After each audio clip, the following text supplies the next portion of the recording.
Patrice Degnaud, bonjour. Bonjour. Vous êtes président fondateur de Maisons et Services, le premier réseau national d'entreprises prestataires pour l'entretien de la maison et du jardin.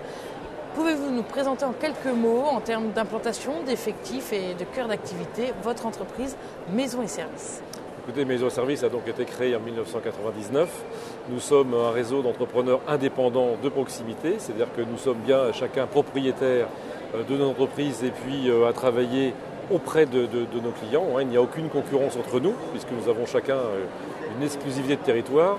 Et moi, mon rôle en tant que créateur du réseau, c'est d'harmoniser, de mutualiser et de fédérer tous ces gens de façon à ce que la profession s'organise.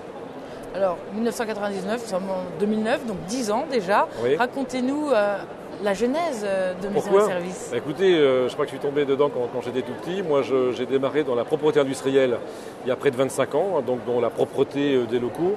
Et puis très vite, j'ai voulu spécialiser. Donc j'ai toujours d'ailleurs cette activité, qui est mon activité principale, basée donc en l'ouest de la France. Et puis j'ai voulu créer des niches, donc une entreprise de dératisation, une entreprise d'aérolique, donc tout ce qui conduit l'air, une entreprise de cryogénie, c'est on prend du gaz carbonique, on le met à moins 80 degrés, puis on fait de la haute pression. Enfin, tout ce qui touche à la propreté, au nettoyage, au service m'intéresse. Et très naturellement, je me suis tout de suite rendu compte que les particuliers avaient une attente spécifique. Et donc on a créé Maisons et Services à Laval en 1999, donc bien avant les dispositifs du plan Borloo, qui n'ont été là, j'allais dire, que pour booster notre activité. Nous avions créé cela avant, et donc nous sommes vraiment des spécialistes de l'entretien de la maison et du jardin. Donc d'abord spécialistes de la propreté tout court, et puis on a scindé après la partie professionnelle de la partie particulier, qui fait qu'aujourd'hui, voilà un petit peu l'histoire, et puis Maisons et Services, voilà. Et pour l'anecdote, en 2000-2001, je pensais vraiment être en retard, et qu'il fallait vraiment se fédérer entre indépendants, et on s'est rendu compte qu'en fait, non, on était plutôt un tout petit peu en avance, et qu'on ne pouvait pas fédérer des entreprises qui n'existaient pas, et c'est pour ça que nous avons tout de suite démarré par un réseau franchise, et suscité des vocations, et aider les gens à créer leur entreprise. Donc 10 ans après, aucun regret. Non, surtout pas. Alors bon, c'est passionnant d'abord parce que quand on est dans la prestation de service, c'est qu'on aime les gens, ou alors il ne faudrait faire ce métier-là. Donc c'est riche, c'est passionnant. Nous sommes un petit peu plus de 130, près de 3000 collaborateurs. Nous ne sommes pas encore présents sur tout le territoire. Donc il y a encore quelques petits endroits à pourvoir. Donc on peut encore venir nous rejoindre.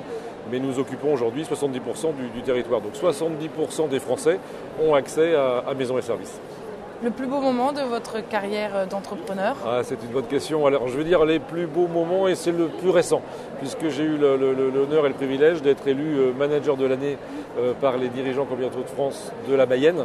Donc voilà, c'est un titre que je dédie d'abord à mon épouse et à mes collaborateurs ensuite.